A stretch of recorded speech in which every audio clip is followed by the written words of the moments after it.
अब हम कहानी को शुरू करते हैं। जो आज संडे का दिन था और फिर से आज वही बैटल होना था, जिसके लिए सभी लोग उस बैटल अरीना में आ चुके थे। बैटल अरीना इसे नहीं कहा जा सकता क्योंकि इसके पास पूरा मॉल जैसा इलाका है। अब हमें हमारे मेन कैरेक्टर डी को दिखाया जाता है, जो कि अभी अपने ह्यूमन फॉर्म में था। हालांकि वो एक मॉन्स्टर है, लेकिन कोई उसे पहचाने ना, इस वजह से वो नॉर्मल ह्यूमन बनकर घूम रहा है। यहाँ पर अभी उसे दो लोग मिलते हैं। वो दोनों ही नॉर्मल रेंजर्स थे, जो कि पावर रेंजर्स से कंपोजिशन पर आते हैं। वो डी से कह रहे थे कि तुम्हें थोड़ा सा संभल कर रहना होगा क्योंकि अभी मॉन्स्टर्स आने वाले हैं। पावर रेंजर्स के उनके साथ फाइट होगी, लेकिन डी कहता है कि कई साल से कोई भी कैजुअलिटी नहीं हुई है, मतलब किसी को भी कोई नुकसान नहीं हुआ, इसलिए उसे चिंता करने की जरूरत नहीं। वैसे अब डी यहाँ आसपास की जगह को देखकर बहुत डिसअपॉइंट था क्योंकि हर तरफ एडवर्टाइजमेंट के बैनर लगे हुए थे और पावर रेंजर को प्रमोट किया जा रहा था। वैसे अब हम उस बैटल अरीना में आते हैं, जहाँ पर हर सेकंड मॉन्स्टर और पावर रेंजर की फाइट होती है। वहाँ पर अभी मॉन्स्टर्स आना शुरू हो गए थे। इन मॉन्स्टर्स को डस्टर कहा जाता है। इस बार उन डस्टर के साथ उनका लीडर एक लायन बीस्ट भी लेकर आया था। हर बार ये बीस्ट बदलते रहते हैं क्योंकि पावर रेंजर हर बार के बीस्ट को हरा देते हैं। अभी सभी लोग इन पर चिल्ला रहे थे और इनके ऊपर कचरा फेंक रहे थे और कह रहे थे कि तुम हर हफ्ते आ जाते हो, तुम अपना सबक कब सीखोगे। अब तभी वहाँ पर ऊपर पावर रेंजर्स की एंट्री होती है। वो बहुत कूल तरीके से एंट्री लेते हैं, अपना जो पोज है वो बनाते हैं और कहते हैं कि ये वर्ल्ड ह्यूमन को बिलोंग करती है, तुम लोग यहाँ ज्यादा देर तक नहीं टिक सकते, हम आज भी तुम्हें हरा देंगे। और उन्हें देखते ही पब्लिक को ना जाने क्या हो जाता है, वो जोर जोर से उनका नाम चिल्लाने लगती है। वैसे अब यहाँ पर वो लायन बीस्ट कहता है कि तुम इस बार हमें नहीं हरा सकते क्योंकि इस बार हम पूरी तैयारी के साथ आए हैं। और इसके बाद अब वो बाकी जो नॉर्मल मॉन्स्टर यानी कि डस्टर थे, वो नॉर्मल पब्लिक पर हमला करने लगते हैं। तभी वही लड़की जिसे हमने कुछ टाइम पहले डी के साथ देखा था, उसका नाम यूमिको है, वो यहाँ पर सामने आकर उन लोगों को बचाने लगती है। साथ ही वो लड़का जो कि अभी डी से कुछ टाइम पहले मिला था, वो भी वहाँ ऑडियंस में खड़ा हुआ था। यूमिको उससे कहती है कि वो यहाँ से लोगों को थोड़ा दूर लेके जाए। वैसे इस तरफ तभी वो लायन बीस्ट अपने पावरफुल अटैक की मदद से उन पावर रेंजर्स को वहाँ से दूर फेंक देता है। कहानी थोड़ी सी इंटरेस्टिंग होने लगती है। वो रेड रेंजर कह रहा था कि इस बार का मॉन्स्टर पिछले वाले से ज्यादा ताकतवर है। तभी वो ग्रीन रेंजर अपनी सुपर स्ट्रेंथ का इस्तेमाल करते हुए जमीन से एक बड़ा सा स्टोन निकालता है और उस लायन बीस्ट पर हमला कर देता है। वो सभी लोग खुश थे और उन्हें लगा था कि शायद वो लायन बीस्ट मारा जा चुका है, लेकिन इस बीस्ट ने अपनी पूरी पावर दिखाते हुए उस पूरे बड़े से पत्थर को डिस्ट्रॉय कर दिया था। और इसके बाद अब वो हर एनिमी के सबसे ज्यादा खतरनाक फॉर्म में आता है, जिसे ट्रकुन कहा जाता है। हर कोई इससे डरता है, लेकिन अभी वो पावर रेंजर इससे नहीं डरे थे, इसलिए वो ट्रकुन को रोकने की कोशिश कर रहे थे। लेकिन ये कोशिश ही रह जाती है क्योंकि ट्रकुन ने उन पांचों को एक साथ ही उड़ा दिया था। वहाँ पर जितना भी ऑडियंस थी अभी ये चीज देखकर हैरान थे। वो सोच रहे थे कि आखिर पावर रेंजर्स अपनी डिवाइन आर्टिफैक्ट का इस्तेमाल क्यों नहीं कर रहे। लेकिन अब तभी पावर रेंजर नीचे गिर चुके थे और ऐसा लग रहा था जैसे कि वो हार गए और इस बार मॉन्स्टर जीतने वाले हैं। लेकिन तभी ऑडियंस के बीच से एक बच्चा खड़े होते हुए पावर रेंजर्स को चीयर करता है और लड़ने का कहता है, जिसके बाद पावर रेंजर्स बॉलीवुड टाइप की एक्टिंग करते हुए खड़े होते हैं और कहते हैं कि वो इन मॉन्स्टर्स को हराएंगे। और इसके बाद अब वो डिवाइन आर्टिफैक्ट का इस्तेमाल करने लगते हैं। ये देखते हुए सारे डस्टर हैरान थे और वो तुरंत ही यहाँ उस बीस्ट के पास आकर उसे घेर लेते हैं क्योंकि हर बार यही होता है, जब भी पावर रेंजर्स उस डिवाइन आर्टिफैक्ट का इस्तेमाल करते हैं तो ये डस्टर मारे जाते हैं। लेकिन इससे डस्टर को कुछ नहीं हुआ था क्योंकि वापस से वहाँ अपने उसी महल में टेलीपोर्ट हो जाते हैं और धीरे धीरे करके अपनी पूरी पावर गैदर कर लेते हैं। वो भी बात कर रहे थे कि इस बार की लड़ाई भी कितनी जल्दी खत्म होने वाली है। लेकिन तभी उन्हीं के बीच खड़ा एक डस्टर जिसकी रैंक डी है, मतलब उसे फाइट डी का कहा जाता है, वो कहने लगते हैं कि हम अगर चाहें तो अभी हार ना मानकर फाइट कर सकते हैं। लेकिन इस पर वो डस्टर उस पर चिल्लाता है और कहता है कि तूने फिर से यही सब बात करना शुरू कर दिया। ये एक स्पॉइलर हो सकता है, लेकिन फाइट डी ही असल में डी है। वो सभी मरने वाले थे, इसलिए उनमें बहस हो रही थी। तभी पावर रेंजर अपने डिवाइन आर्टिफैक्ट को एक्टिवेट कर देता है। लेकिन तभी उसी वक्त फाइट डी यानी कि डी यहाँ आगे बढ़ना स्टार्ट कर देता है। वो आगे बढ़ रहा था, जो चीज देखकर पावर रेंजर हैरान थे कि आखिर ये क्या कर रहा है। लेकिन इसके बाद वो हमला करते हैं और वहाँ पर एक बहुत ही तेज धमाका होता है। सभी ऑडियंस चीयर करने लगती है क्योंकि उन्हें लग रहा था कि शायद अब पावर रेंजर जीत चुके हैं।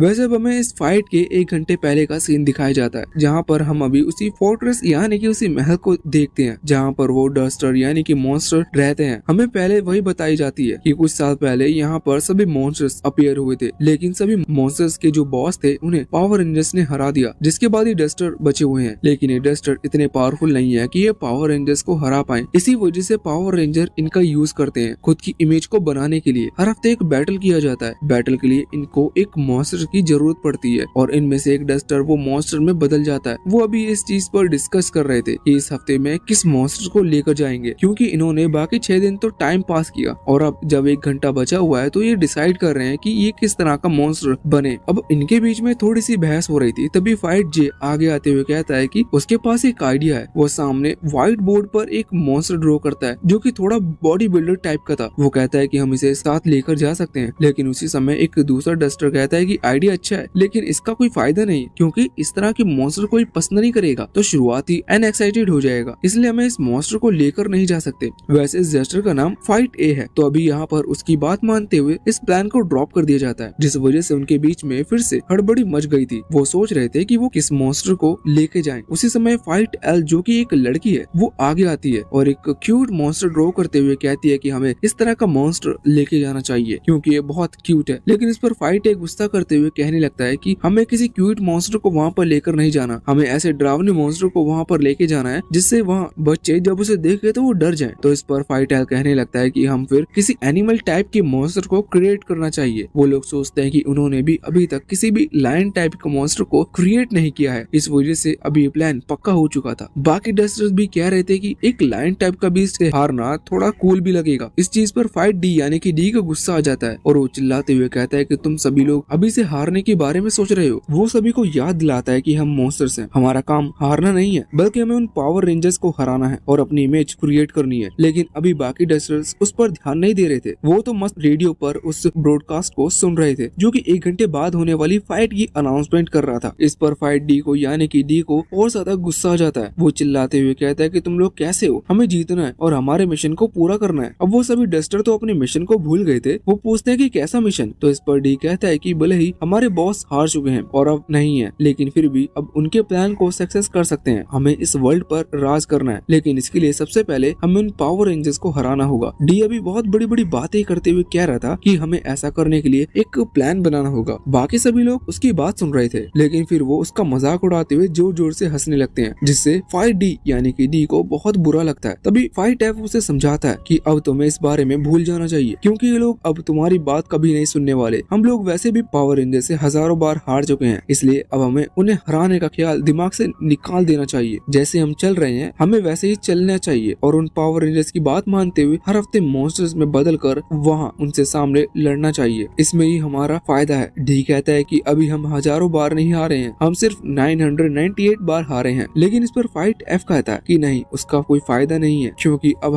अब हमें लोग मॉन्स्टर की तरह नहीं देखते। हमारा प्लान सिर्फ इतना होना चाहिए कि उन लोगों को ये ना पता चले कि हम नॉर्मल मॉन्स्टर नहीं है, हम पावर रेंजर्स के लिए काम कर रहे हैं। वैसे अब जो भी हो, उन्होंने लायन बीस्ट बनाने का फैसला कर लिया था। इसके लिए वो पूछते हैं कि कौन सा डस्टर बीस्ट बनकर जाएगा। तो यहाँ पर फाइट जी आगे आता है और हाँ करता है। इसके बाद वो उस एनसाइक्लोपीडिया में देखते हैं जो कि उन्हें पावर रेंजर्स ने दी थी। उसमें वो देखते हैं कि आखिर एक लायन कैसे बनता है। वो फाइट जी को उसे दिखाते हैं और फाइट जी उसी लाइन में बदल जाता है। वो देखने में बहुत ज्यादा खतरनाक लग रहा था, इस वजह से बाकी डस्टर खुश थे। यहाँ पर डी जो कि उन सभी में सबसे अच्छा ट्रांसफॉर्मर है, इसलिए ट्रांसफर होकर नहीं जा रहा क्योंकि वो आज शिफ्ट पर नहीं है, मतलब वो वहाँ लड़ने नहीं जाने वाला। इस चीज पर अभी फाइट है उससे पूछता है कि वो आजकल कहाँ रहता है। तो इस पर डी कहता है कि वो अपने काम में बिजी रहता है, वो ये नहीं बताता कि वो नॉर्मल ह्यूमन बनकर घूमता है। यहाँ पर फाइट एफ अपनी पिछली लड़ाई के बारे में डी को बता रहा था। जब वो पिछली बार गया था तो उस टाइम एक रेंजर डस्टर एफ पर हमला कर रहा था। डस्टर एफ नीचे गिर चुका था, लेकिन तभी एक ह्यूमन बॉय उसे चेयर करते हुए मोटिवेट करने लगता है, जो देखकर फाइट एफ बहुत ही ज्यादा हैरान लग रहा था। वो डी से कहता है कि हम किसी को ही नहीं पता चलने देंगे कि हम अब मॉन्स्टर नहीं है। लेकिन डी का मानना बिल्कुल अलग था, उसे तो ये हराना पसंद ही नहीं था। अब हम वापस से वहाँ करंट टाइम में आते हैं जहाँ पर उन पावर रेंजर्स ने सभी डस्टर के ऊपर हमला कर दिया था। धमाके के बाद सभी को लगता है कि वो लोग जीत गए, लेकिन जब धूल हटती है तो हम देखते हैं कि सारे डस्टर तो मारे जा चुके हैं, लेकिन एक डस्टर बचा हुआ था जो कि हमारा डी ही है। वो उन पावर रेंजर्स से कहता है कि उन्हें क्या लगता है कि वो हमेशा इस तरह से इन्हें हराते रहेंगे और डस्टर इमोर्टल है। इसका मतलब ये नहीं है कि उन्हें दर्द नहीं होता। डी कहता है कि तुम लोग सिर्फ ऑडियंस को सेटिस्फाई करना चाहते हो, तो क्यों ना इस बार तुम लोग हार और हम जीते। इतना कहते हुए डी गुस्से में आगे बढ़ने लगता है। हालांकि हम देखते हैं कि उसके पास बिल्कुल भी स्टेमिना नहीं है, वो बिल्कुल धीरे धीरे दौड़ रहा था। इस तरफ रेड रेंजर सभी का इंटरेस्ट बढ़ाने के लिए कहता है कि सबसे पावरफुल अपोनेंट है और इसके बाद वो आगे बढ़ गया था उसे हराने के लिए। वो डी के पास आता है, बिल्कुल धीरे धीरे से कहता है कि तुमने आज बहुत ज्यादा बहादुरी दिखाई, लेकिन अब तुम्हें भी अपने दोस्तों की तरह हार जाना चाहिए क्योंकि तुम हमें कभी हरा नहीं सकते। इतना कहते हुए रेड रेंजर एक बहुत पावरफुल अटैक करता है, जिसके बाद डी बीच में से कट चुका था और फिर से एक धमाका होकर वो मारा जाता है। सभी ऑडियंस पावर रेंजर्स का नाम जोर जोर से चिल्ला रहे रही थी और इसी के साथ मॉन्स्टर 999th मैच हार चुके थे। अब इस तरफ हम उसे फोर्ट्रेस को देखते हैं जहाँ पर मॉन्स्टर रहते हैं। वो सभी अभी नोटिस करते हैं कि फाइट डी यानी कि डी अभी उनके साथ नहीं है, लेकिन इस पर वो बिल्कुल भी हैरान नहीं थे क्योंकि फाइट डी अक्सर यहाँ से गायब रहता है। दूसरी तरफ वहाँ पर जब फाइट डी को मारा गया था तो वो सिटी में ही एक दूसरी जगह पर टेलीपोर्ट हो गया था क्योंकि उसने अपना एक अलग रास्ता चुन लिया है। वो अब और हारना नहीं चाहता, उसे खुद को ताकतवर बनाना है जिससे कि वो बता सके कि वो सच में एक मॉन्स्टर है। क्योंकि सभी के हालात देखे जाए तो सारे मॉन्स्टर सिर्फ ह्यूमंस के लिए बन चुके हैं। अभी वो मॉन्स्टर से ह्यूमन में ट्रांसफॉर्म हो रहा था, तभी वहाँ पर यूमिको आती है, लेकिन इतनी देर में डी पूरी तरह से इंसान बन चुका था। यूमिको उससे पूछती है कि वो यहाँ पर क्या कर रहा है, तो इस पर डी कहता है कि वो फाइट का अच्छा व्यू देखना, कि वो फाइट का अच्छा व्यू लेने के लिए इस बिल्डिंग के ऊपर आया था। यूमिको पूछती है फाइट कैसी थी, जिस पर डी कहता है कि फाइट बहुत अच्छी थी, पावर रेंजर्स बहुत ज्यादा ताकतवर हैं। और यहाँ पर डी कहता है कि एक दिन वो भी उनमें से एक बनेगा क्योंकि अब उसे भी ताकतवर बनना है। यूमिको को लगता है कि शायद वो अभी पावर रेंजर्स को फोर्स को ज्वाइन करना चाहता है। जब वो ये बात डी से कहती है तो डी कहता है कि हाँ ये आइडिया बुरा नहीं है, वैसे इसके लिए डी को एक रिक्वायरमेंट एग्जाम देनी होगी और उस एग्जाम को पास करने के लिए उसकी फिजिकल हेल्थ स्टेमिना सबसे ज्यादा अच्छा होना चाहिए। लेकिन वो अपना हाथ आगे करते हुए कहता है कि वो पूरी मेहनत करेगा जिससे कि वो अपने दुश्मनों को खत्म कर सके। और यहाँ पर उसका हाथ अभी सामने एक बिलबोर्ड की तरफ था जिस पर पावर रेंजर्स बने हुए थे। अब इसके बाद सीन शिफ्ट होता है और हम देखते हैं कि डी ने वहाँ रेंजर फोर्स ज्वाइन करने के लिए ट्रेनिंग स्टार्ट कर दी थी। वो अभी दौड़कर अपने स्टेमिना को बढ़ा रहा था जिससे कि वो आने वाले रिक्वायरमेंट टेस्ट में पास हो सके। वैसे अभी वहाँ पर उससे कुछ सीनियर रेंजर्स भी खड़े हुए थे जो कि मन में सोच रहे थे कि आखिर डी इतनी मेहनत क्यों कर रहा है, जबकि पावर रेंजर्स और मॉन्स्टर की लड़ाई सब एक प्री प्लान्ड धोखा ही होता है। लेकिन यहाँ पर डी का सोचना बिल्कुल भी सेम नहीं था क्योंकि उसे खुद को सच में स्ट्रॉन्ग बनाना है, क्योंकि आगे चलकर उसे सारे पावर रेंजर्स से अकेले लड़कर उन्हें हराना होगा। वो खुद को पावरफुल किसी दूसरी जगह पर भी बना सकता था, लेकिन वो यहाँ पर इसलिए आया जिससे कि वो उन पावर रेंजर्स की एक्टिविटीज पर नजर रख सके और थोड़ी डिटेल में उनके बारे में जान सके। वैसे अभी यहाँ पर ट्रेनिंग के बाद डी रेंजर हेडक्वार्टर में आ चुका था, जहाँ पर जाकर वो रिसेप्शनिस्ट से पावर रेंजर्स के बारे में पूछता है कि क्या वो यहाँ पर उसे मिल सकते हैं, जिस पर वो रिसेप्शनिस्ट बताते हैं कि नहीं, वो अभी यहाँ पर नहीं है इसलिए वो उससे नहीं मिल सकते। उसी दौरान वहाँ पर यूमिको और दूसरा लड़का आ जाता है। वैसे अब उस लड़के का नाम साकुरामा है। यहाँ पर वो दोनों ही सोच रहे थे कि शायद डी रिक्वायरमेंट एग्जाम देने के लिए आया है। अभी यूमिको कह रही थी कि उसे नहीं लगा था कि डी इस टेस्ट में पास हो पाएगा क्योंकि वो देखकर बहुत कमजोर टाइप का लगता है, लेकिन साकुरामा को डी पर पूरा भरोसा था। वो डी को मोटिवेट कर रहा था और कह रहा था कि तुम चिंता मत करो, तुम टेस्ट में पास हो जाओगे। और इतना कहते हुए साकुरामा डी के करीब आ गया था, जिसकी वजह से उनके जब गाल टच होते हैं तो डी के गाल पर एक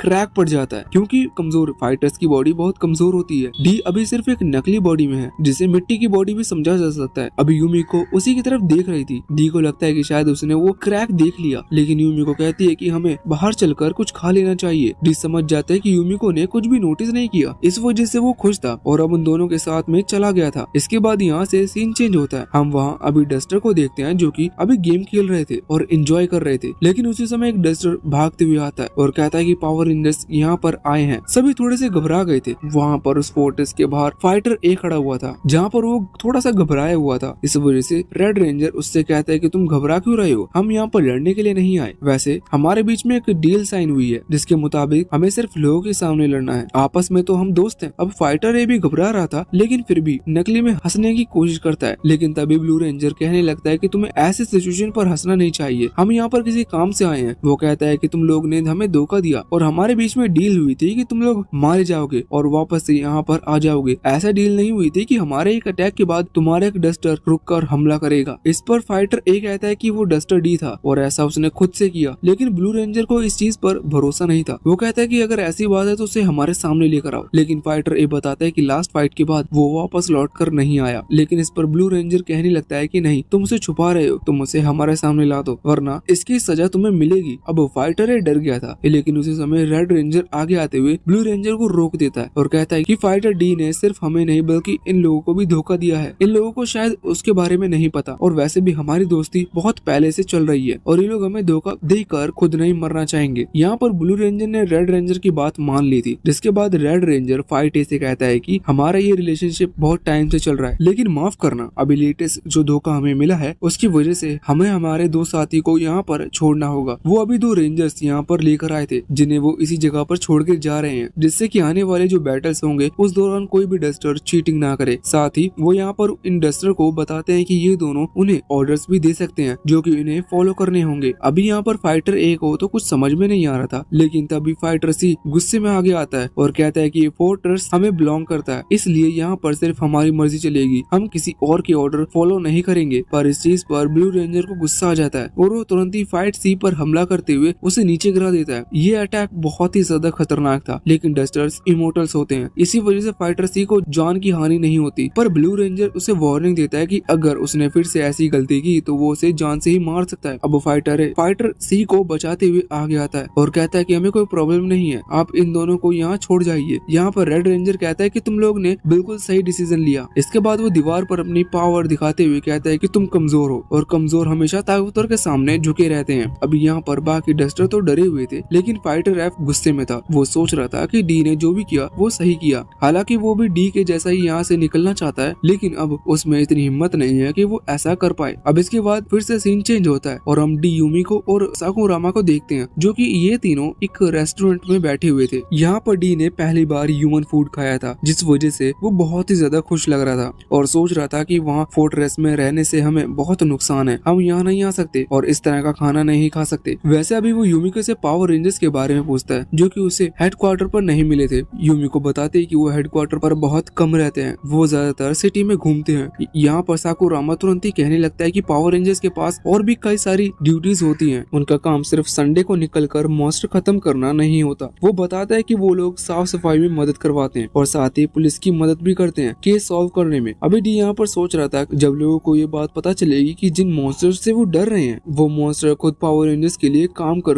खुद को खत्म कर रहे हैं, तो लोगों का क्या रिएक्शन होगा। वैसे डी को लगता है कि वो ये सब सोच रहा है, लेकिन ऐसा नहीं था क्योंकि वो ये सब जोर से बोल चुका था जो कि यूमिको और साकुरामा दोनों ने ही सुन लिया है। अब डी डर गया था, लेकिन तभी यूमिको कहती है कि तुम जरूर उस वीडियो की बात कर रहे हो। असल में एक वीडियो वायरल हुआ है जिसमें एक व्यक्ति कह रहा है कि ये जो पावर रेंजर्स मॉन्स्टर को हरा रहे हैं वो सब फेक है और मॉन्स्टर और पावर रेंजर मिले हुए हैं। डी तुरंत ही कहता है कि हाँ मैं इसी की बात कर रहा हूँ। अब डी यहाँ पर बच चुका था, लेकिन वो मन में सोच रहा था कि मैं इतना बेवकूफ हूँ जो मैंने इतनी बड़ी गलती कर दी। पर अब इस चीज में वो ये समझ चुका था कि बाकी रेंजर्स को नहीं पता कि पावर रेंजर्स क्या कर रहे हैं। वैसे अब तभी हम देखते हैं कि वहाँ पर एक बच्चा आता है और अपनी मदर के साथ, और वो इन रेंजर्स को देखकर बहुत ज्यादा खुश होता है, जिस वजह से वो इनके साथ फोटो क्लिक करवाना चाहता था और साथ ही उस रेस्टोरेंट का जो मालिक था वो भी इन्हें फ्री में खाना देता है। ये देखकर डी बहुत हैरान था और सोच रहा था कि पावर रेंजर्स ही नहीं इन रेंजर्स को भी यहाँ पर बहुत ज्यादा इज्जत है। डी को अभी दुख था वो अपने फाइटर डस्टर साथियों के लिए, क्योंकि उन्हें ऐसा ट्रीटमेंट नहीं मिल रहा था। अब जब यूमिको और साकुरामा और बाकी सभी वहाँ से चले जाते हैं तो डी को एक आइडिया आता है। उसने सुन लिया था साकुरामा रेड ग्रिम्सन में जाने वाला है। ग्रिम्सन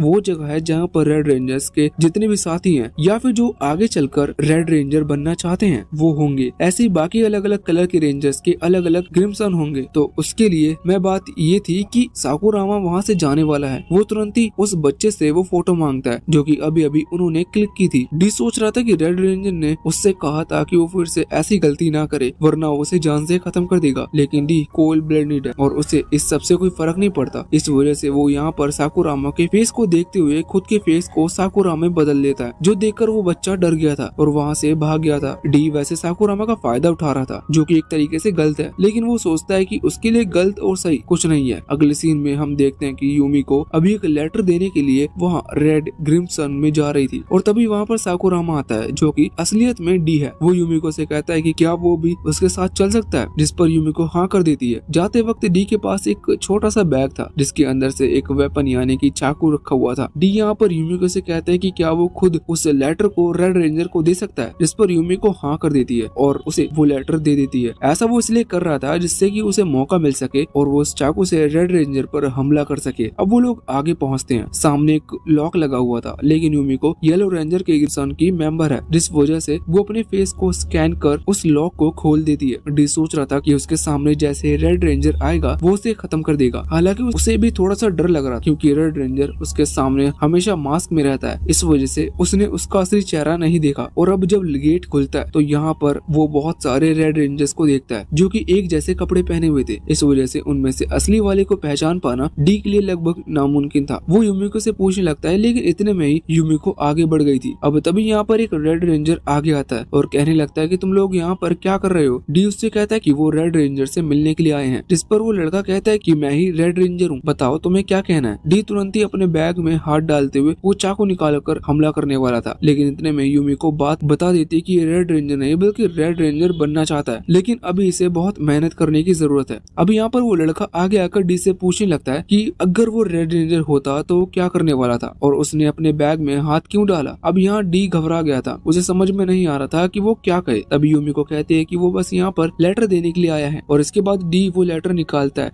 यूमिको उस लेटर को लेकर उस लड़के को दे देती है और कहती है कि अब जब रेड रेंजर आए तो उसे ये दे देना। अब यहाँ पर वो लड़का कहने लगता है कि मुझे समझ नहीं आता यूमिको, तुम येलो ग्रिम्सन में क्यों ज्वाइन हुई हो? तुम्हें तो रेड ग्रिम्सन में ज्वाइन होना चाहिए। तुम रेड रेंजर बनकर फेमस हो सकती हो। येलो रेंजर बनने में कोई फायदा नहीं, उसका काम सिर्फ रिसर्च एंड डेवलपमेंट का है, जबकि रेड रेंजर मेन काम करता है, वो मॉन्स्टर्स को खत्म करते हैं और सिर्फ मॉन्स्टर को खत्म करने में ही मजा आता है। ये सुनकर अभी डी को बहुत ज्यादा गुस्सा आता है। तभी यहाँ पर वो लड़का डी का मजाक उड़ाने लगता है। डी का मतलब मॉन्स्टर का नहीं बल्कि साकुरामा का, क्योंकि अभी डी साकुरामा बना है। वो यहाँ पर कह रहा था कि कलरलेस ग्रिम्सन सबसे बेकार है। असल में साकुरामा कलरलेस ग्रिम्सन में है और ये चीज हम पहले देख चुके थे। वो लोगों की मदद कर रहा था जब मॉन्स्टर हमला कर रहे थे। अभी कोई भी ग्रिम्सन नहीं मिले है। अब यहाँ पर वो लड़का अपनी हद पार करे इससे पहले ही यूमिको टॉपिक चेंज करते हुए डी को वहाँ से ले जाती है। अब लौटते वक्त डी यहाँ पर एक पोस्टर देखता है जिसके ऊपर रेड रेंजर का फेस बना हुआ था। डी ने यहाँ पर रेड रेंजर को पहली बार देखा था, लेकिन देखते ही वो समझ गया था कि यही रेड रेंजर है। अब उसी दौरान रेड रेंजर वहाँ पर आता है। डी उसे देखकर हैरान था, वो वैसे का वैसा ही फ्रीज हो चुका था, लेकिन फिर यूमिको उसे हिलाती है और रेड रेंजर से कहते हैं कि इसने पहली बार अपने आइडल को देखा है, इस वजह से ये थोड़ा सा हैरान है। इसके बाद अब यूमिको फिर से उसे ले जाने लगी थी, लेकिन डी रुककर रेड रेंजर की तारीफ करने लगता है उन मॉन्स्टर को खत्म करने के लिए। साथ ही वो कहता है कि वो मॉन्स्टर इतने बेवकूफ हैं, वो हर बार फिर से आ जाते हैं। डी ऐसा इसलिए कह रहा था जिससे कि रेड रेंजर कुछ गलत ना सोचे और वो रेड रेंजर के बारे में थोड़ा और समझ सके। हालांकि रेड रेंजर कहता है हाँ बस तुमने बहुत तारीफ कर ली, और इसके बाद अब वो वहाँ से चला जाता है। इसके बाद अब यूमिको और डी भी दोनों वहाँ बाहर आ गए थे। यहाँ आने के बाद डी यूमिको से कह रहा था कि वो रेड रेंजर को देखकर बहुत घबरा गया था, जिस वजह से उसे समझ में नहीं आ रहा था कि वो क्या कहे जा रहा है। अब यूमिको कहते हैं कि क्या तुम वो चाकू मुझे दिखा सकते हो? जिसके बाद हमारा बेवकूफ डी तुरंत ही अपने बैग में से उस चाकू को निकालता है और यूमिको को दे देता है। वो ये चीज भूल चुका था कि यूमिको को तो इस चीज के बारे में पता भी नहीं होना चाहिए। तभी अचानक से यूमिको उस पर हमला कर देती है, जिसके बाद डी अब अपने असली रूप में यानी कि मॉन्स्टर डी के फॉर्म में आ चुका था, जहाँ वो कोशिश करता है यूमिको को हरा सके, लेकिन यूमिको हर बार उसे हराती जा रही थी। यूमिको कहती है कि वो जानती है कि डी को रेड रेंजर से बदला लेना था, लेकिन अगर वो गलती से वहाँ पर रेड रेंजर पर हमला कर देता तो डी हमेशा के लिए मारा जा सकता था और वो बहुत बड़ी बेवकूफी करने जा रहा था। डी को कुछ भी समझ में नहीं आ रहा था कि अगर यूमिको ये सब जानती थी तो उसने वहीं सभी को ये बात क्यों नहीं बताई। यूमिको बताते ही शुरू से ये बात जानती है और उसने हर एक चीज नोटिस की थी और हर बार डी को बचाने की कोशिश की थी। वो बताते कि वो खुद रेंजर्स की दुश्मन है और अगर डी सच में उन्हें खत्म करना चाहता है तो वो इसमें डी की मदद कर सकती है। वो इसलिए उसे ट्रेन करेगी, लेकिन इसके बदले डी को सभी रेंजर्स को खत्म करना होगा। अब डी कुछ भी कहे इससे पहले ही वहाँ पर असली वाला साकुरामा आ जाता है। डी ने तुरंत ही अपने आप को एक ह्यूमन फॉर्म में ट्रांसफॉर्म कर लिया था। यहाँ पर साकुरामा आकर बताता है कि आज संडे नहीं है, लेकिन फिर भी सिटी में एक मॉन्स्टर अपीयर हुआ है। ना जाने वो यहाँ पर क्या करने आया है, लेकिन रेंजर उसी पर हमला करने के लिए जाने वाले हैं। शायद रेड रेंजर वहाँ पर पहुंच चुका होगा। ये सुनकर डी को समझ में नहीं आता कि आखिर चल क्या रहा है। जब यूमिको मुड़ती है तो वहाँ पर डी नहीं था, क्योंकि वो गायब हो चुका था। अब दूसरी तरफ हम देखते हैं कि जो मॉन्स्टर वहाँ अपीयर हुआ था वो फाइटर एफ था। वो असल में डी को ढूंढने के लिए यहाँ पर आया है, लेकिन अब तभी वहाँ पर सारे रेड रेंजर्स आ गए थे। सारे रेड रेंजर्स से मतलब वो सभी जो कि डी को रेड ग्रिम्सन में मिले थे। यहाँ पर आने के बाद वो अभी फाइटर एफ पर हमला कर रहे थे। वो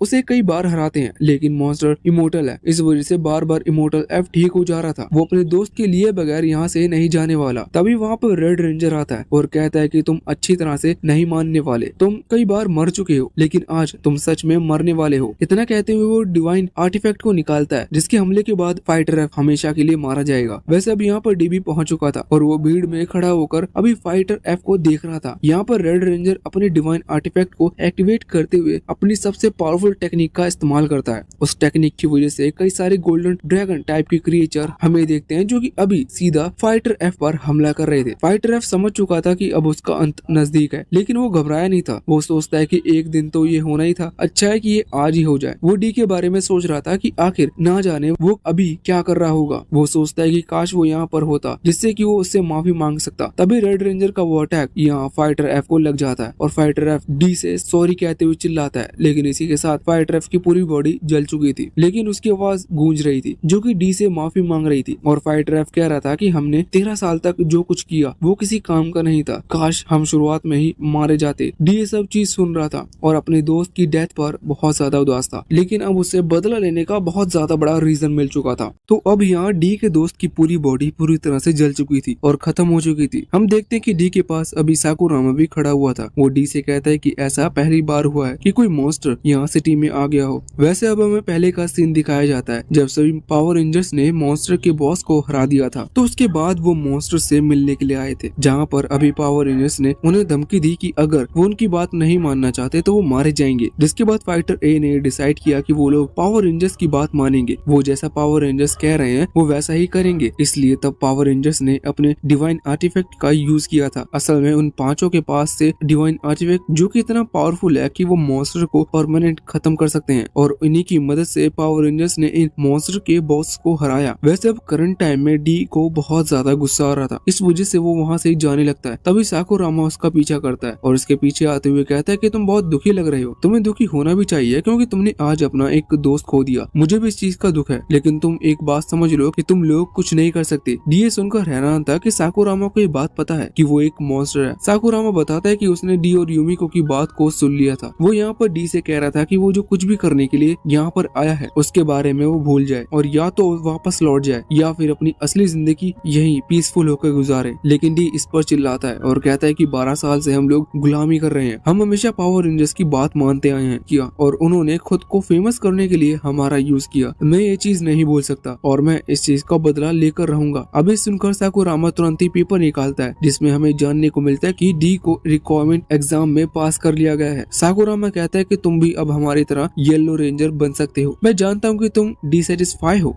इस चीज से कि तुम्हारे साथ अभी तक क्या होता आया है और तुम्हें होना भी चाहिए क्योंकि पावर रेंजर्स ने ये सब कर खुद को फेमस किया है और मैं भी ऐसा नहीं चाहता। मैं चाहता हूँ कि एक ऐसी वर्ल्ड बने जहाँ पर इंसानों और मॉन्स्टर एक साथ रहें। डी को उसकी बात कुछ समझ में नहीं आ रही थी और उसे साकुरामा पर भरोसा नहीं था, इस वजह से वो उस पर चिल्लाता है और बस इतना कहता है कि मेरे बीच में मत आना, मैं जो करने यहाँ पर आया हूँ वो करके जाऊंगा और मुझे तुम्हारी जरूरत नहीं है। इतना कहते हुए डी यहाँ से डिसअपेयर हो जाता है, जिस बीच वो उसकी थोड़ी सी और ज्यादा इज्जत करता है। इसके बाद सीन चेंज होता है और हम देखते हैं कि डी अभी यूमिको से मिलने के लिए आया था, जहाँ पर यूमिको उससे कह रही थी कि अच्छा है तुम मुझे मिलने के लिए आए हो क्योंकि अब तुम्हें मुझ पर भरोसा होने लगा है। लेकिन डी कहता है कि ऐसा कुछ भी नहीं है, वो सिर्फ रेंजर्स को खत्म करना चाहता है और जब वो रेंजर्स को खत्म कर देगा तो उसका यूमिको से मतलब हट जाएगा और फिर वो उससे भी नहीं मिलेगा। डी ये भी कहता है कि मुझे माफ करना कि मैं ऐसा कह रहा हूँ, लेकिन मैं इसमें कुछ भी नहीं कह सकता क्योंकि मैं एक मॉन्स्टर हूँ। लेकिन यूमिको को उसकी एक कूल बनने वाली बात बिल्कुल भी पसंद नहीं आती, इस वजह से वो जो हाथ में चाकू पकड़े हुई थी उससे डी की गर्दन काट देती है और डी का सर नीचे गिर जाता है। हालांकि वो फिर से रीजनरेट भी हो जाता है। डी कह रहा था कि तुमने क्या किया, ऐसे में अगर कोई ह्यूमन हमें देख लेता तो वो पहचान जाता कि मैं एक मॉन्स्टर हूँ। जिस पर यूमिको कहती है कि हाँ तुम्हें बात याद रखनी चाहिए क्योंकि तुम खुद ही जोर से कह रहे हो कि तुम एक मॉन्स्टर हो, और दूसरी बात ये कि तुम मुझे एटीट्यूड नहीं दिखाओगे क्योंकि मैं भी ये बात सभी को बता सकती हूँ कि तुम एक मॉन्स्टर हो। अगर ये बात सभी को पता चल गई तो तुम्हारा सारा प्लान पानी में चला जाएगा। वैसे अब यूमिको ये भी बताते हैं कि पावर रेंजर्स सिर्फ 5 डिवाइन आर्टिफैक्ट पर टिके हुए हैं। वो कहते हैं कि तुम जितना पावरफुल पावर रेंजर्स को समझते हो वो इतने पावरफुल नहीं है क्योंकि ये ऑर्गेनाइजेशन बहुत कमजोर है, क्योंकि इनके पास 5 डिवाइन आर्टिफैक्ट इस वजह से हैं उन्होंने कभी प्रोग्रेस की ही नहीं। वो सिर्फ उन्हीं की मदद से मॉन्स्टर को हराते आ रहे हैं और जब से तुम्हारे बॉस मारे गए तब से उन्हें और ज्यादा प्रोग्रेस करने की जरूरत पड़ी नहीं कि अगर हम किसी को एक को भी रोक दें या हरा दें तो उससे वो पूरा टावर गिर जाएगा। बात तो ज्यादा कॉम्प्लिकेटेड करने की जरूरत नहीं है क्योंकि उसके कहने का सिर्फ मतलब यही है कि अगर किसी एक डिवाइन आर्टिफैक्ट को भी खत्म कर दें तो इससे पावर रेंजर्स का बहुत बड़ा नुकसान हो जाएगा। लेकिन डी भी समझदार है, वो कहते हैं कि तुम बात तो सही कह रही हो, लेकिन डिवाइन आर्टिफैक्ट जैसी कीमती चीज वो लोग कहीं पर भी रखे तो सोते नहीं होंगे और ऐसा तो है नहीं कि वो सो रहे हैं और हम उसे उठा कर ले आए, तो फिर हम क्या करेंगे। जिस पर यूमिको कहती है कि हाँ तुमने सही कहा, लेकिन एक दिन होता है जब वो डिवाइन आर्टिफैक्ट से दूर होते हैं और वो दिन है संडे का, क्योंकि उस दिन शोडाउन यानी कि लड़ाई तैयारी चल रही होती है और नकली लड़ाई में अपनी डिवाइन आर्टिफैक्ट को लाना कुछ समझदारी नहीं होगी। इस वजह से वो आर्टिफैक्ट उनसे तब दूर होता है, उसी का हम फायदा उठा सकते हैं। अगले सीन में हम देखते हैं कि संडे आ चुका था, जोर शोर से उस नकली लड़ाई की तैयारी चल रही थी और यहाँ पर डी रेंजर की फोटो के सामने खुद के फेस को रेड रेंजर की तरह बनाने की कोशिश कर रहा था। वैसे यूमिको ये चीज देखकर बहुत ज्यादा इंप्रेस थी कि मॉन्स्टर भी सिर्फ फोटो देखकर खुद के चेहरे को बदल सकते हैं। वो कहती है कि अगर तुम ऐसा कर सकते हो तो फिर तुम मॉन्स्टर ह्यूमन ह्यूमन के ऊपर नजर क्यों नहीं रखते? इससे तुम्हें पहले से ही पता चल जाएगा कि रेड रेंजर्स किस तरह से लड़ाई करने वाले हैं। डी कहते हैं कि हाँ तुमने सही कहा, लेकिन हम मॉन्स्टर मिमिक्री नहीं कर सकते। लेकिन डी के पास एक अलग टैलेंट है जिसकी वजह से वो शक्ल बदलने के साथ साथ दूसरों की आवाज भी बदल सकता है। इसी वजह से उसे इस चीज में आसानी होती है और उसी ने सबसे पहले यहाँ पर आने का सोचा। वैसे डी उसे चुप रहने को भी कहता है कि उसे डिस्टर्ब हो रहा है क्योंकि वो अनफेमिलियर फेस मतलब जिससे वो ज्यादा टाइम तक नहीं मिला, ये उसने ज्यादा देर तक किसी को नहीं देखा, तो उसकी फोटो देखकर वो सिर्फ फेस नहीं बदल सकता। लेकिन अभी वो कोशिश कर रहा था। यूमिको उससे कहती है कि तुम कोशिश करो, लेकिन मैं थक चुकी हूँ। इतने टाइम में तुम अगर एक कुर्सी बन जाओ तो इससे ज्यादा अच्छा रहेगा। डी थोड़ा सा बहक जाता है और उसका फेस फिर से मॉन्स्टर वाला हो जाता है। वो कहता है कि मैं कोशिश कर रहा हूँ, मुझे परेशान मत करो। और इसके बाद वो फिर से फेस बदलने लगता है। अगले सीन में हम देखते हैं कि वो पूरी तरह से रेड रेंजर जैसा दिखने लगा था और अब वो वहाँ से टावर के अंदर एंट्री ले रहा था। उसने अभी कान में एक ईयरफोन लगा रखा था जिससे कि वो यूमिको से बात कर रहा था। वो यूमिको से क्वेश्चन पूछता है, हालांकि यूमिको उनमें से आधे ही क्वेश्चन का जवाब दे रही थी। डी पूछता है कि आखिर तुम हम मॉन्स्टर की मदद क्यों कर रही हो? जिस पर यूमिको कहती है कि इसका बहुत पुराना कारण है। वो बचपन से कुछ रोमांटिक ड्रामा टाइप की फिल्म देखा करती थी जिसमें एक मेन कैरेक्टर और फीमेल मेन कैरेक्टर थी। वो हमेशा एक दूसरे को स्माइल करते थे। उनके बीच में कुछ विलेंस आते थे जो उन्हें दूर करने की कोशिश करते थे, लेकिन आखिर में मेन कैरेक्टर्स मिल जाते थे और विलेंस को कोई नहीं ध्यान रखता। इसलिए वो चाहती है कि इस बार विलेन जीते। डी को इस सब बात में 1% भी कुछ समझ में नहीं आया था, लेकिन अब वो क्या ही कर सकता था। तो वो ये चीज नोटिस करता है कि जब वो आगे बढ़ रहा था तो जो बाकी रेड रेंजर्स हैं, जो कि रेड रेंजर्स बनना चाहते हैं, वो अभी उसे बहुत ज्यादा रिस्पेक्ट दे रहे थे, जिससे डी को ये चीज बहुत ज्यादा अच्छी लगती है। यूमिको उससे कहती है कि तुम वहाँ पर पहुँचने ही वाले हो। अब जब वो आगे बढ़ रहा था तभी उसे सामने टोकीटा दिखती है। वैसे अपनी वो मंजिल पर पहुंच चुका था, लेकिन टोकीटा उसे रेड रेंजर समझकर पूछता है कि तुम यहाँ पर क्या कर रहे हो? डी अभी थोड़ा सा हड़बड़ा गया था, लेकिन फिर वो खुद को शांत करते हुए कहता है कि वो यहाँ पर फिर से अपना रूम बदलने के लिए आया है, मतलब कि वो रेड रेंजर बनने के लिए आया है क्योंकि उसकी कॉस्ट्यूम अंदर है और वो उसी आर्टिफैक्ट की मदद से अपनी कॉस्ट्यूम को चेंज करते हैं। अब डी आगे बढ़ रहा था, तभी जब टोकीटा वहाँ से निकलता है तो उसे कुछ अजीब महसूस होता है और टोकीटा रुकने को कहता है, तुम उन कमजोर मॉन्स्टर से हर हफ्ते लड़ कैसे सकते हो? डी को ये चीज बहुत बुरी लगती है, लेकिन तभी ईयरफोन से यूमिको उससे कहती है कि उसे शांत रखना होगा, जिससे बाद में डी फिर से अपने दिमाग को शांत करते हुए कहता है हम उन मॉन्स्टर को कम नहीं समझ सकते, इसलिए मैं हर बार एक्साइटेड होकर जाता हूँ कि शायद वो इस बार कुछ नया लेकर आएंगे। टोकीटा कहने लगा था कि उसने भी कमजोर मॉन्स्टर का हारना तो पक्का ही है, ये तो हम हमारे फायदे के लिए करते हैं। जिस पर डी कहता है कि हाँ तुमने सही कहा, और इसके बाद अब वो फिर से आगे बढ़ जाता है। अब यहाँ पर अंदर आने के बाद उसे एक अम्ब्रेला रखने की बास्केट में वो डिवाइन आर्टिफैक्ट रखा हुआ दिखता है। पहले उसे लग रहा था कि शायद ये कोई ट्रैप है, लेकिन बाद में यूमिको उसे बताते कि उसने जब कहा कि पावर रेंजर्स इनकम्प्लीट है, मतलब कि वो कमजोर है, तो उसका यही मतलब था क्योंकि वो मॉन्स्टर को खतरनाक नहीं समझते। इस वजह से वो किसी भी चीज के लिए पहले से तैयार नहीं है। डी को ये चीज बहुत बुरी लगती है। हालांकि अब वो वेपन्स मिल गया था, पर तभी अचानक से टोकीटा वहाँ पर आता है और उस पर शूट कर देता है, जिसके बाद डी वहाँ से दूर फिक गया था। टोकीटा बताता है कि उसने डी की स्मेल ले ली थी, जिससे वो समझ गया था कि डी रेंजर नहीं है। डी कहता है कि तुम बिना जाने और सिर्फ स्मेल के बल पर किसी को गोली कैसे मार सकते हो? लेकिन इस पर टोकीटा कहता है कि अगर तुम्हारी जगह पर रेड रेंजर होता तो वो आराम से इस अटैक को डोज कर लेता। इतना कहते हुए यहाँ पर टोकीटा फिर से कई बार गोली चलाता है। डी को गोली लग रही थी और दर्द भी हो रहा था, लेकिन वो वापस रीजनरेट होता जा रहा था। यहाँ पर टोकीटा उससे कहता है कि तुम मॉन्स्टर वापस से रीजनरेट हो सकते हो, तो इसका मतलब ये नहीं कि अंत में तुम लड़ाई जीत जाओगे। तुम इमोर्टल टाइप के हो, इस वजह से तुम कभी ग्रो नहीं कर सकते, और हम ह्यूमंस को पता है कि हम एक दिन मरने वाले हैं, इस वजह से हम हमेशा ग्रो करते रहते हैं। वैसे अब टोकीटा ने वो वेपन भी उठा लिया था और कह रहा था कि मैं तुम्हें हमेशा के लिए खत्म कर दूंगा। इसके बाद वो उस वेपन का यूज करने लगता है। डी कहता है कि तुम इस वेपन का यूज कैसे कर सकते हो? तुम थोड़ी रेड रेंजर हो। जिस पर टोकीटा कहता है कि हाँ, वो पहली बार इस वेपन का इस्तेमाल करने वाला है। हालांकि वो ये भी कहता है कि मरने से पहले तुम सिर्फ इतना ही कहना चाहते थे। डी कहता है कि नहीं, मुझे कुछ नहीं कहना, और इतना कहते हुए वो अपने पास से कई सारी डायनामाइट निकालता है। ये देखने के बाद टोकीटा बहुत ज्यादा हैरान हो गया था और कह रहा था कि ये तुम्हें चीज पहले बतानी चाहिए थी। डी उस पर कहता है कि तुम गोली चलाना रोकते तो मैं ये बात बता पाता। हालांकि अब टेबल पलट चुकी थी, मतलब कि टोकीटा वो वेपन नीचे रख देता है और हाथ कड़े कर देता है। वो कहता है कि प्लीज इनका यूज मत करना। डी उसे धमकी दे रहा था कि वो इनका यूज कर इस पूरी बिल्डिंग को खत्म कर देगा। मैक्सिस भी जला ली थी और अब वो ब्लास्ट भी करने वाला था, जो देखकर टोकीटा बहुत ज्यादा डर गया था। लेकिन इसका फायदा उठाते हुए डी उस पर हॉकी से हमला करता है और उसे नीचे गिरा देता है। अब डी का वो वेपन मिल चुका था, इस वजह से वो वहाँ से निकल रहा था, और वो भी छुपकर निकलते वक्त यूमिको उससे कह रही थी कि वो बहुत बहादुर है। जब वो रूफ टॉप पर पहुंच गया था तो वो उसे कुछ गिफ्ट देगी। डी कहता है कि उसे गिफ्ट नहीं चाहिए। वैसे अब जब डी वहाँ पर आता है तो वो देखता है कि रेड रेंजर वहाँ पर उसका इंतजार कर रहा है। मुझे यूमिको पर शक हो रहा था कि शायद उसने ही रेड रेंजर को बताया होगा। हालांकि अभी हमें ये चीज कंफर्म नहीं बताई जाती। वैसे भी डी सोच रहा था कि रेड रेंजर यहाँ पर क्या कर रहा है। वो कहता है कि तुम्हें तो मॉन्स्टर से लड़ना था, तो तुम यहाँ पर क्या कर रहे हो। जिस पर रेड रेंजर कहता है कि वो अभी एक मॉन्स्टर के सामने खड़ा हुआ है। रेड रेंजर को पहले से पता था कि डी एक मॉन्स्टर है। अब डी वहाँ से बाहर आता है, रेड रेंजर पर हमला करना शुरू कर देता है, लेकिन रेड रेंजर उसके हर एक अटैक को डोज कर रहा था। डी कहता है कि शो ऑफ करने की जरूरत नहीं है, अगर तुम चाहो तो मुझसे लड़ सकते हो। और इसके बाद रेड रेंजर डी पर अटैक करते हुए उसे वहाँ से दूर हटा देता है। डी देखता है कि वहाँ पर एक लोहे की बनी हुई बड़ी सी टंकी थी। डी तुरंत ही अपने हाथ को काटते हुए उसे उछालता है और उससे उस बड़ी सी टंकी को खींचते हुए रेड रेंजर की तरफ फेंक देता है। हालांकि यहाँ पर रेड रेंजर ने सिर्फ एक आयरन पाइप का इस्तेमाल करते हुए उस बड़ी सी टंकी को वहाँ से डी की तरफ फेंक दिया था। डी को बहुत ज्यादा डैमेज पहुँचता है और डी का एक हाथ कट जाता है, जिसके साथ साथ उसके हाथ से वो आर्टिफैक्ट मतलब कि वो वेपन भी फिक गया था। हम देखते हैं कि डी का हाथ और